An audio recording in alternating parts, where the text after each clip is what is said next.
ఈ పచ్చి కొబ్బరి శనగపప్పులో మనం పచ్చిమిరపకాయలు ఒకటి వేసుకోవాలి, పసుపు కూడా వేయద్దు.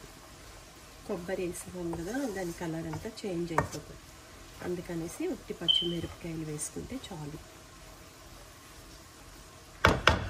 పచ్చి కొబ్బరి శనగపప్పు, ముందర ఉల్లిపాయలు, పచ్చిమిరపకాయలు, కొంచెం ఆవాలు, జీలకర్ర, వెల్లుల్లిపాయ అది వేపేసుకోవాలి. వేపుకున్నాక ఉడకపెట్టి ఉంచుకున్న శనగపప్పు ఆ ఉల్లిపాయ ముక్కల్లో వేయాలి.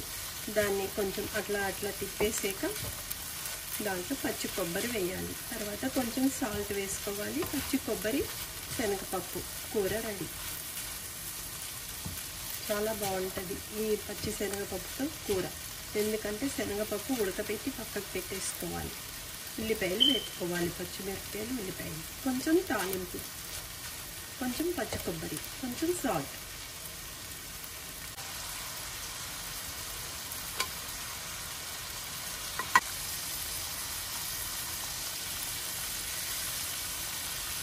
రుచిగా పచ్చి కొబ్బరి శనగపప్పు కూర రెడీ అయిపోయింది. చాలా బాగుంటుంది. పచ్చి కొబ్బరి వేసాం కాబట్టి శనగపప్పు కొబ్బరి చాలా రుచిగా ఉంటుంది.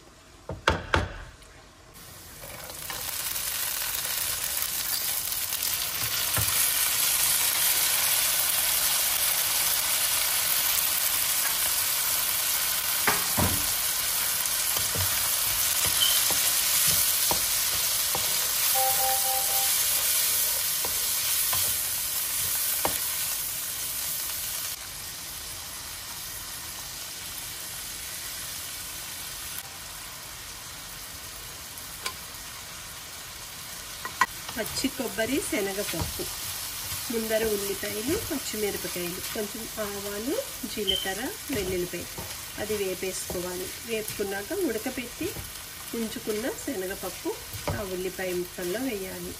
దాన్ని కొంచెం అట్లా తిప్పేసాక దాంట్లో పచ్చి కొబ్బరి వేయాలి. తర్వాత కొంచెం సాల్ట్ వేసుకోవాలి. పచ్చి కొబ్బరి శనగపప్పు కూర రెడీ. చాలా బాగుంటుంది ఈ పచ్చి శనగపప్పుతో కూర. ఎందుకంటే శనగపప్పు ఉడకపెట్టి పక్కకు పెట్టేసుకోవాలి.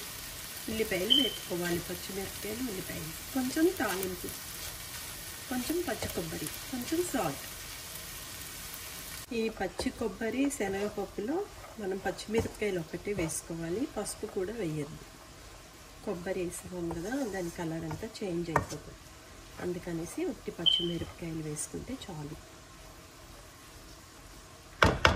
రుచిగా పచ్చి కొబ్బరి శనగపప్పు కూర రెడీ అయిపోయింది.